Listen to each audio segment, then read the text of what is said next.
Assalamualaikum warahmatullahi wabarakatuh. Oke, seperti biasa sebelum dilanjutkan cerita pedang King Dao-nya, bantu Mimin tekan tombol like dan berkomentar. Juga terima kasih sudah dan sebelumnya. Gas. Bab 1431. Sungguh pria sejati, saya tidak bisa masuk. Setelah melihat Sui Gujin mengangguk, Ye Guan tiba-tiba menjadi bersemangat. Tak lama kemudian, wajah Sui Gujin berubah gelap dan pikirannya menjadi kosong. Bukankah itu mengusap dahi, harus pergi kemana? Dia menatap Ye Guan dan hendak meninjunya sampai mati. Tetapi ketika dia melihat wajah Ye Guan yang terdistorsi, dia tertegun. Karena menyatunya kesadaran spiritual, dia sekarang dapat dengan jelas merasakan ketidaknyamanan Ye Guan. Penderitaan jasmani dan rohani seperti itu bukanlah sesuatu yang dapat ditanggung oleh orang biasa, dan semua itu seharusnya ditanggung olehnya. Pada saat ini, Ye Guan tidak hanya menanggungnya demi dia, tetapi juga memaksa dirinya untuk menekan sisi buasnya. Dia tentu tahu betapa sulitnya bagi Ye Guan untuk menahan diri di saat seperti ini dan sekadar menggesekkan tubuhnya padanya. Melihat Ye Guan yang merasa sangat tidak nyaman begitu dekat dengannya, Su Gujin menundukkan matanya sedikit dan tidak mengatakan apapun. Ye Guan merasa sangat tidak nyaman saat ini. Dia belum pernah merasa setidak nyaman itu sebelumnya. Keempat garis keturunan dalam tubuhnya saling bertarung, dan tubuhnya menderita rasa sakit akibat terbakar dan korosi sepanjang waktu. Bahkan tekad besinya pun tak mampu menahannya saat ini. Pada saat ini, saat menghadapi badan seni di depannya, sifat binatangnya perlahan-lahan mulai menguasai. Dia benar-benar ingin melampiaskannya, sungguh menyiksa. Meskipun demikian, ia masih menyimpan jejak rasionalitas jauh di dalam kesadarannya. Dia mengusap dahinya dengan lembut ke dahi Su Gujin. Dengan kontak yang begitu dekat, mereka masing-masing dapat dengan jelas merasakan napas tubuh masing-masing. Ye Guan memaksakan diri untuk menekan hasrat dalam tubuhnya.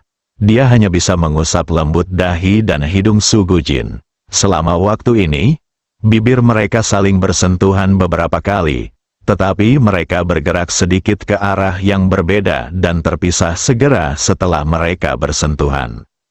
Suasana di udara tiba-tiba menjadi ambigu. Tidak seorang pun tahu berapa besar tekad yang dibutuhkan untuk berjalan melewati pintu tanpa masuk. Dapat dikatakan bahwa mereka yang berjalan melewati pintu tanpa masuk adalah pria sejati. Ye Guan lebih suka menghadapi 10 Master Dao Pen saat ini. Pada saat ini, wajah Sui Gujin memerah dan napasnya sedikit cepat. Itu merupakan siksaan bagi kedua belah pihak. Bagi Sui Gujin, perasaan itu sungguh aneh, tidak nyaman, tetapi juga agak nyaman. Kenyamanan semacam itu adalah sesuatu yang belum pernah ia rasakan sebelumnya. Namun tidak sepenuhnya nyaman, jadi sangat tidak mengenakan, seolah-olah ada semut yang merayap di sana-sini.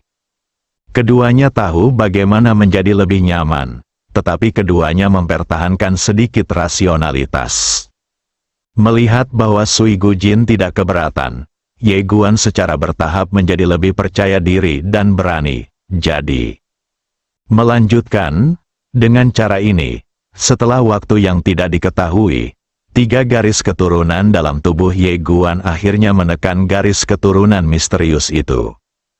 Pada saat ini, Ye Guan tiba-tiba mencium bibir Sui Gujin. Mata Sui Gujin membelalak, dan saat dia hendak melawan, sebuah suara terdengar di lautan kesadarannya. Aku telah menekan garis keturunan misterius itu. Aku akan mentransfernya kembali ke tubuhmu, dan kamu harus menyerapnya dengan baik. Saat suara itu jatuh, kekuatan darah yang kuat mengalir kembali ke tubuh Sui Gujin, dan aura Sui Gujin menjadi semakin kuat. Saat kekuatan darah menghilang, Ye Guan merasa lega dan langsung menekannya. Namun keduanya membeku, setelah waktu yang lama.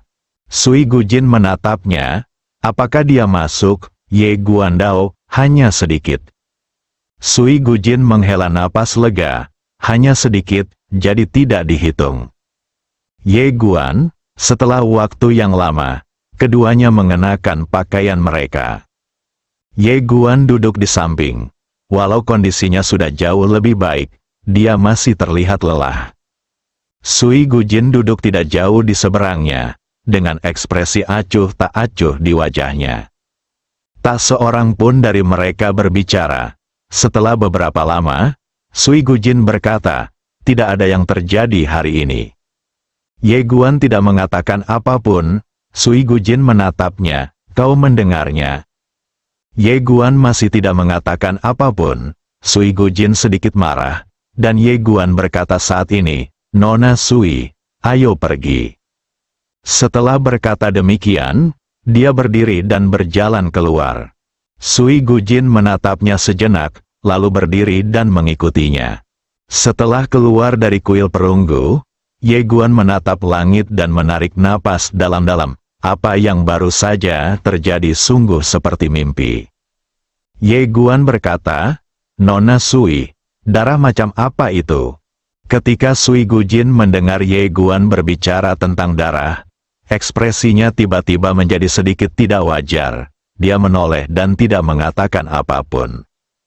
Ye Guan sangat penasaran dengan darah itu, karena darah itu ternyata mampu bertahan dalam kebuntuan dengan garis keturunan orang gila, garis keturunan manusia biasa, dan garis keturunan Yan Huang dalam waktu yang begitu lama.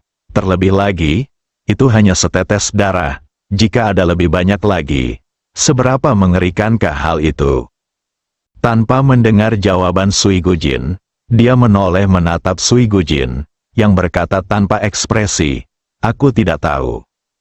Ye Guan tentu saja tahu mengapa dia begitu menyendiri. Dia menarik lengan baju Sui Gujin dengan lembut dan berkata dengan lembut, Nona Sui, aku tahu maksudmu. Kamu bilang tidak terjadi apa-apa tadi. Kalau begitu, terserah padamu, tidak terjadi apa-apa. Tapi, aku harap kita bisa terus berhubungan baik seperti sebelumnya, seperti teman. Jiwa kecil, Sui Gujin tidak mengatakan apa-apa, hanya menatapnya, matanya setenang genangan air. Ye Guan buru-buru berkata, apapun yang kau katakan, aku akan mendengarkanmu. Sui Gujin menarik kembali pandangannya, darah itu bukan darah biasa. Sambil berbicara, dia membuka telapak tangannya dan cincin itu muncul di tangannya. Dia menyerahkannya pada Ye Guan dan bertanya, bisakah ini merusak segel ini? Ye Guan mengangguk, ya, sambil berbicara, dia mengeluarkan pedang King Xuan dan menempelkannya di cincin perunggu. Dia menusuknya pelan, dan kekuatan penyegel misterius dalam cincin itu langsung lenyap. Kesadaran kedua orang itu melonjak ke dalamnya, dan kemudian mereka berdua tercengang. Ye Guan merentangkan telapak tangannya, dan segel tembaga seukuran telapak tangan jatuh ke telapak tangannya. Ada 4 kata di bawah segel tembaga, penguasa alam semesta. Penguasa alam semesta, Ye Guan dan Sui Gujin sama-sama tercengang. Ye Guan berkata dengan gembira, apakah ini segel penguasa alam semesta? Sui Gujin memperhatikan segel perunggu itu.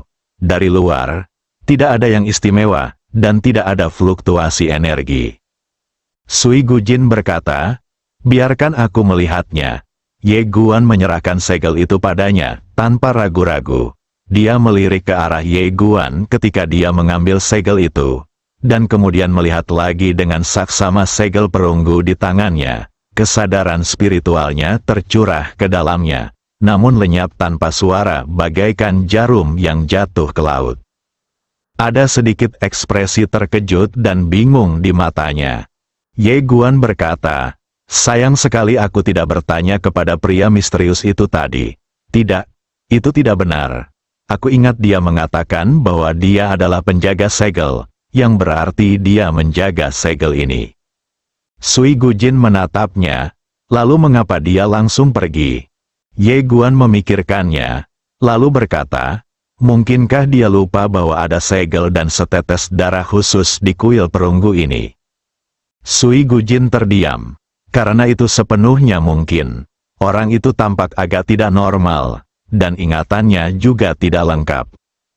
Sui Gujin menatap segel di tangannya.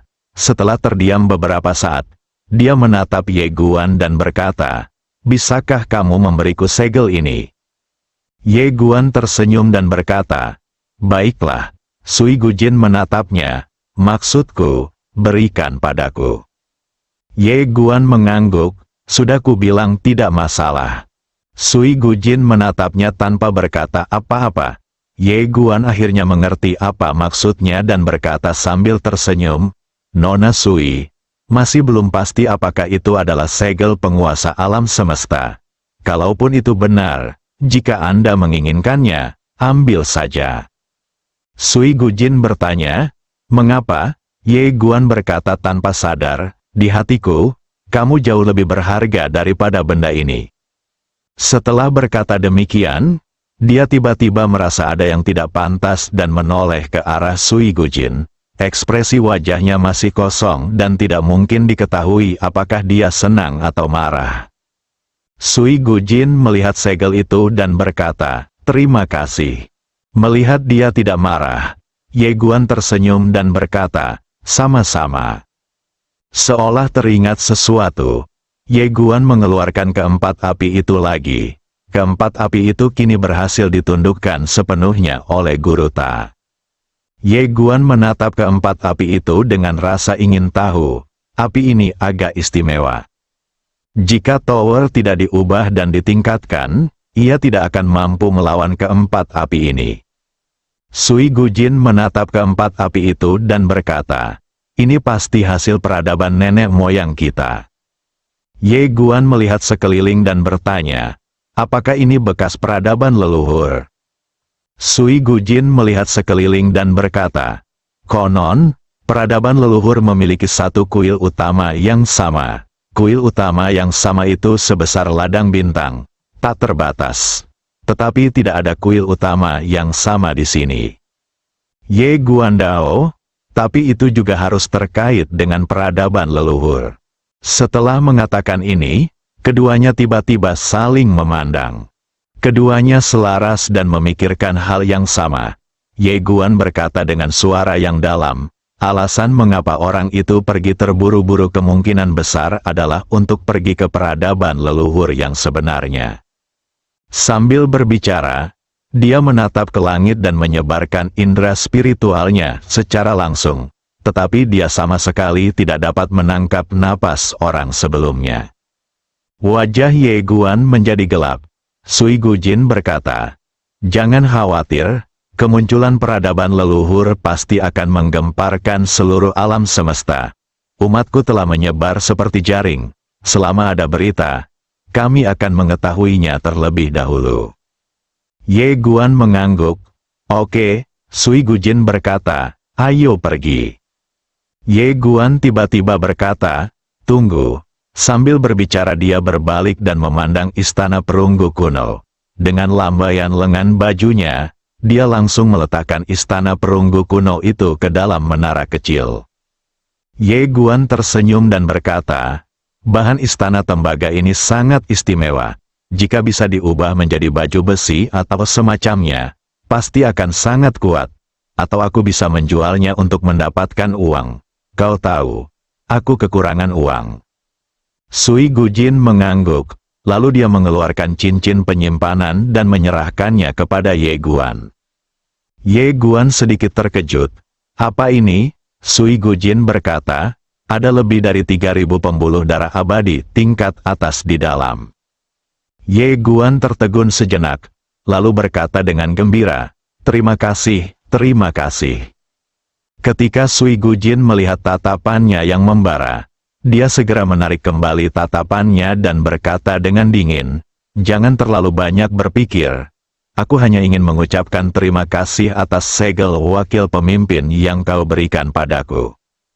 Senyum di wajah Ye Guan berangsur-angsur menghilang, dan dia berbisik, "Nona Sui, tidak perlu ditekankan. Saya mengerti. Jika bukan karena ayah dan bibi saya, orang seperti Nona Sui pasti tidak akan ada hubungannya dengan saya. Mendengar perkataan Ye Guan, Sui Gujin menatapnya dengan dingin. Jangan mencoba bermain mundur untuk maju. Kau tahu aku tidak bermaksud begitu. Aku tidak ingin mengganggumu. Setelah berkata demikian, dia berbalik dan pergi. Ye Guan, bab 1432, Kaisar Fan Zhao. Di langit berbintang, Ye Guan dan Sui Gujin berjalan berdampingan, dan Sui Gujin memasang ekspresi dingin. Ye Guan juga tidak mengatakan apa-apa, keduanya baru saja melintas di langit berbintang. Namun tak lama kemudian, Ye Guan mengerutkan kening, karena aura samar tiba-tiba muncul dalam kegelapan di sekelilingnya. Pada saat ini, ruang dan waktu di kejauhan tiba-tiba bergetar, dan tak lama kemudian, seorang pria misterius berjubah hitam perlahan berjalan keluar. Alam Kaisar Abadi, pria misterius itu berkata dengan suara serak, "Kalian berdua telah memperoleh sesuatu sejak keluar dari istana abadi yang misterius. Apakah kalian ingin membaginya dengan kami?" Ye Guan mengangkat tangannya dan menebas dengan pedang. Cahaya pedang menerobos udara. Wah, pria misterius itu langsung terlempar ke belakang sejauh 1000 kaki. Pada saat ini, 6 prajurit tingkat atas tiba-tiba muncul dari segala penjuru, dan mereka semua berada di tingkat Dewa Kaisar Abadi. Ye Guan menarik Sui Gujin dan berbalik lalu berlari. Mengejar, pria misterius itu berkata dengan dingin. Di langit berbintang, Ye Guan terbang bersama Sui Gujin di atas pedang. Wajahnya muram. Secara logika, orang-orang Sui Gujin seharusnya keluar menemui mereka. Tetapi mereka tidak melakukannya. Jelas saja sesuatu telah terjadi. Tapi itu normal, ketika istana abadi rahasia ini muncul, dikatakan ada hubungannya dengan peradaban leluhur. Bagaimana mungkin tidak ada seorang pun yang menginginkannya? Sekarang setelah mereka keluar hidup-hidup, orang-orang yang didambakan itu pasti akan datang mencari mereka. Ye Guan menoleh ke arah Sui Gujin, "Bisakah aku menghubungi orangmu?" Sui Gujin menggelengkan kepalanya. Wajah Ye Guan menjadi gelap. Pada saat ini, Ye Guan merasakan sesuatu dan tiba-tiba berhenti. Dia melihat galaksi di sekelilingnya tiba-tiba bergetar. Kemudian, kumpulan cahaya energi merah gelap tiba-tiba muncul di sekitar mereka berdua. Rangkaian cahaya energi itu menjebak dia dan Sui Gujin seperti sangkar. Pada saat yang sama, 7 Dewa Kaisar Abadi juga muncul di belakang mereka. Pemimpin misterius itu berkata dengan suara serak, "Jika kalian berdua menyerahkan apa yang kalian dapatkan di alam rahasia rumah abadi, kami akan segera pergi." Ye Guan menoleh ke arah orang misterius itu. "Kau tahu siapa dia?" Lelaki misterius itu berkata, "Bagaimana mungkin kami tidak mengenal Tuan Pavilion Sui dari peradaban Sui Ming?" Ye Guan berkata, "Apakah kamu tidak takut akan balas dendam dari peradaban Sui Ming?" Pria misterius itu berkata, "Seperti kata pepatah, kekayaan dan kehormatan ditemukan dalam bahaya, bukan?" Ye Guan menoleh ke arah Sui Gujin, "Kau akan masuk ke menara kecil." Sui Gujin menggelengkan kepalanya. Ye Guan terdiam. Dia sebenarnya tidak mengetahui kekuatan Sui Gujin karena wanita ini tidak pernah mengambil tindakan.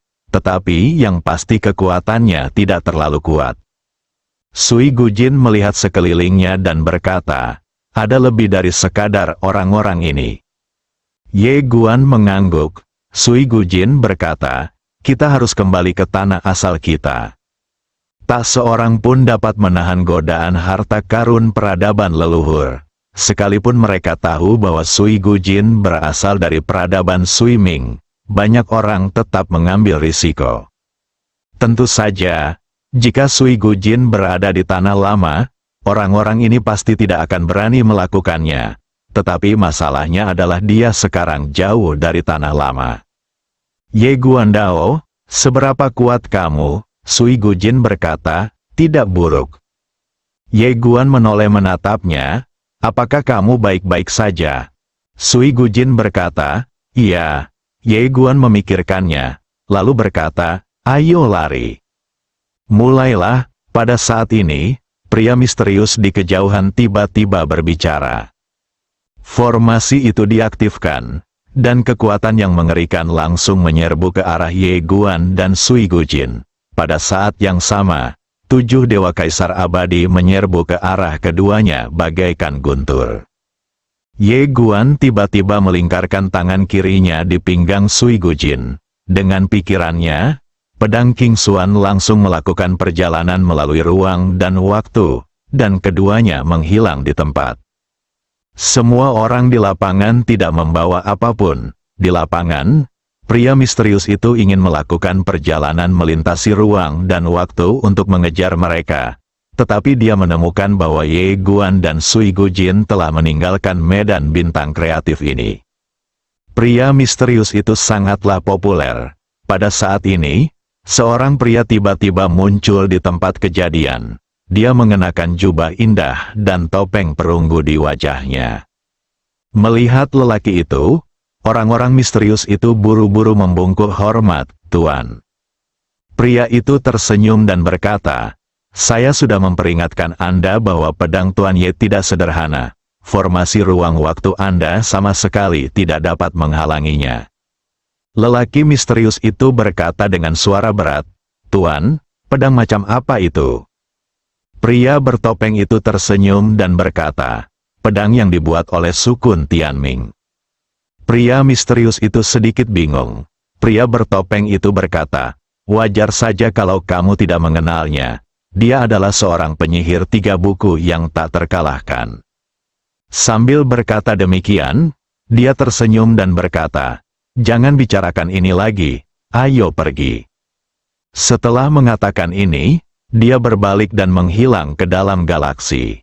Di terowongan waktu, Ye Guan awalnya ingin melingkarkan lengannya di pinggang Sui Gujin, tetapi mungkin karena jaraknya terlalu jauh, atau mungkin karena kecepatan perjalanannya terlalu cepat. Pendek kata, sekarang Ye Guan memeluk Sui Gujin, dan mereka berdua saling berpelukan berhadapan. Pinggang Sui Gujin sangat ramping, dan dapat dipegang dengan satu tangan. Ye Guan menempelkan dahinya ke dahi wanita itu. Sentuhan lembut dari tangan dan tubuhnya membuatnya merasa panas dan tidak nyaman di sekujur tubuhnya. Tubuh Sui Gujin sedikit kaku, dan dia berbisik, aku akan masuk ke menara kecil. Ye Guan berkata dengan bingung, tidak.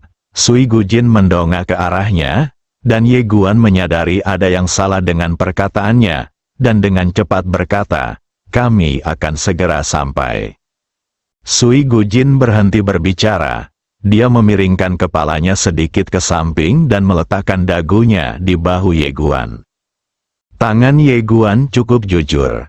Dia hanya menopang pinggangnya dengan lembut, tanpa gerakan yang tidak biasa. Wajah Sui Gujin sedikit memerah, bukan karena dia terlalu banyak berpikir, tetapi karena darahnya. Darah misterius di tubuhnya hanya ditekan sementara oleh 3 darah Ye Guan. Terlebih lagi, karena penggabungan sebelumnya, darah di tubuhnya benar-benar memiliki beberapa atribut darah yang gila. Selain itu, dia begitu dekat dengan Ye Guan saat ini, merasakan aroma maskulin yang kuat dan rasa darah yang gila dari Ye Guan. Dia tidak bisa menahan perasaan yang belum pernah dia rasakan sebelumnya.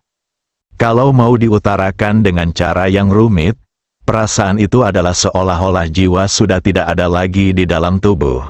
Seluruh tubuh manusia melayang, seperti di awan, dunia berputar, dan segala sesuatunya terbalik. Pikiran lain muncul di benak saya. Pikiran itu sungguh memalukan dan menyakitkan, tetapi aku tidak dapat mengendalikan diri. Lagi pula, semakin aku tak mau memikirkannya, semakin jelas pikiran itu muncul, bagaikan setan di dalam hatiku, bagaikan belatung di tumit, mengikuti dari dekat dan tak bisa kuusir. Saat pikiran itu menjadi semakin jelas, dia merasa tubuhnya kosong, dan suatu keinginan tumbuh di hatinya, keinginan untuk menemukan sesuatu yang kabur dan tidak jelas untuk mengisi dirinya. Perasaan itu, sederhananya adalah keinginan. Ye Guan tentu saja merasa tidak enak badan saat ini. Meskipun dia masih sangat rasional, tubuhnya sangat jujur. Namun, dibandingkan dengan beberapa pikiran memalukan yang muncul di benak Sui Gujin saat ini, pikirannya lebih sederhana. Dia memeluk Sui Gujin dan lebih menyukai perasaan ini. Biasanya, Sui Gujin adalah tipe orang yang acuh tak acuh, tegas, dan dingin terhadap semua orang. Tetapi saat ini, Sui Gujin tampak sedikit lemah. Melihat dia berbaring dalam pelukannya, dia tidak dapat menahan perasaan aneh dalam hatinya. Lalu dia menoleh dan mencium telinganya seolah kerasukan. Dengan ciuman ini, tubuh Sui Gujin bergetar hebat, seolah-olah dia tersengat listrik. Dia mencengkeram pinggang Ye Guan erat-erat dengan kedua tangannya, lalu menggigit bahu Ye Guan dengan keras. Suatu perasaan aneh yang belum pernah ia alami sebelumnya, tiba-tiba muncul dari perutnya, lalu dengan cepat menjalar ke seluruh tubuhnya, terus-menerus memengaruhi tubuh dan jiwanya. Perasaan itu sungguh tidak dapat dijelaskan dengan kata-kata apapun di dunia. Setelah beberapa saat, pikiran-pikiran sebelumnya mengenai rasa tidak nyaman, panas, dan malu semuanya muncul bersama perasaan itu dan surut seperti air pasang. Dia kembali normal. Setelah kembali normal, dia tiba-tiba menjadi marah dan meninju pinggang Ye Guan berulang kali. Hal ini sama berlaku bagi pria dan wanita, seperti iblis sebelum peristiwa dan seperti Buddha sesudahnya. Dengan kata lain yang lebih elegan dan vulgar, inilah zamannya orang-orang bijak, dan pada masa ini, orang-orang sangat rasional. Setelah beberapa saat, keduanya muncul di langit berbintang yang tidak diketahui. Sui Gujin berbalik dan pergi, wajahnya memerah, tetapi lebih merupakan kemarahan. Dia merasa bahwa alasan dia berada dalam kekacauan seperti itu adalah karena laki-laki. Kalau tidak ada laki-laki, kejadian seperti ini tidak akan terjadi. Setelah berjalan 2 langkah, dia merasa ada sesuatu yang salah karena Ye Guan tidak menyusulnya. Dia berhenti dan berbalik untuk melihat. Tak jauh dari situ, dia melihat Ye Guan berjongkok kesakitan dengan darah mengalir dari sudut mulutnya. Sui Gujin tertegun sejenak, dan segera dia menyadari bahwa dia telah meninju sangat keras karena marah tadi. Tetapi sekarang kultivasinya telah pulih. Nalar mengatakan kepadanya bahwa sekalipun ia memperoleh kembali kekuatannya, ia tidak akan dapat mengalahkannya sampai mati. Namun dia tidak memilih untuk langsung pergi. Sebaliknya, dia berbalik dan berjalan di depan Ye Guan dan bertanya dengan dingin, "Apakah dia sudah mati?" Ye Guan berkata, "Sakit." Saat dia berbicara, darah mengalir keluar dari sudut mulutnya lagi. Sui Gujin masih berkata dengan dingin, "Saya tidak terlalu kuat." Ye Guan berkata dengan lemah, "Aku tidak waspada terhadapmu. Pergilah, aku hanya perlu istirahat sebentar." Sui Gujin berbalik dan berjalan pergi. Tetapi setelah berjalan 2 langkah, dia berhenti lagi, lalu berbalik dan berjalan di depan Ye Guan. Dia dengan lembut membantu Ye Guan berdiri dan berkata, "Jangan berpura-pura. Ayo pergi." Ye Guan tentu saja tidak berani melangkah lebih jauh. Dia perlahan berdiri dan memanfaatkan situasi untuk meraih tangan Sui Gujin. Anehnya, Sui Gujin tidak melawan. Hehe, pada saat ini, tiba-tiba terdengar cibiran dari samping. Memang benar kalau laki-laki punya perasaan, dan perempuan punya niat. Mendengar suara ini, Ye Guan langsung merasa seperti sedang menghadapi musuh yang tangguh. Dia berbalik dan melihat seorang wanita mengenakan jubah berlumuran darah berdiri tidak jauh darinya. Kaisar Fan Zhao. Ye Guan terkejut. Bagaimana wanita ini muncul di sini? Dia tanpa sadar meraih tangan Sui Gujin, membawanya ke belakangnya, melindunginya, dan menatap Kaisar Fan Zhao. Ketika Kaisar Fan Zhao melihat Ye Guan begitu melindungi Sui Gujin, wajahnya tiba-tiba berubah dingin. Ye Guan menoleh dan menatap Sui Gujin. "Kamu duluan." Sui Gujin menggelengkan kepalanya. Wajah Ye Guan menjadi gelap. "Kau duluan saja. Aku tidak yakin bisa menanganinya. Aku tidak ingin terjadi apa-apa padamu." Sui Gujin menatapnya tanpa berkata apa-apa. Namun kalimat ini membuat alis Kaisar Fan Zhao terangkat di kejauhan. Dia tiba-tiba menghilang dari tempatnya, dan dalam sekejap, cahaya merah darah langsung mengenai Ye Guan. Ye Guan ketakutan dan menebasnya dengan pedangnya.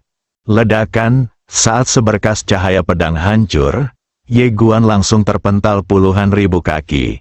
Begitu dia berhenti, aliran darah muncrat keluar dari mulutnya.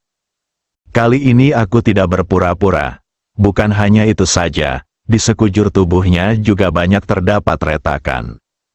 Satu pukulan, luka parah. Ye Guan mendongak ke arah Kaisar Fan Zhao, wajahnya penuh ketidakpercayaan. "Sialan, apakah kamu curang?" Kaisar Fan Zhao menghilang di tempat, pupil mata Ye Guan tiba-tiba mengecil.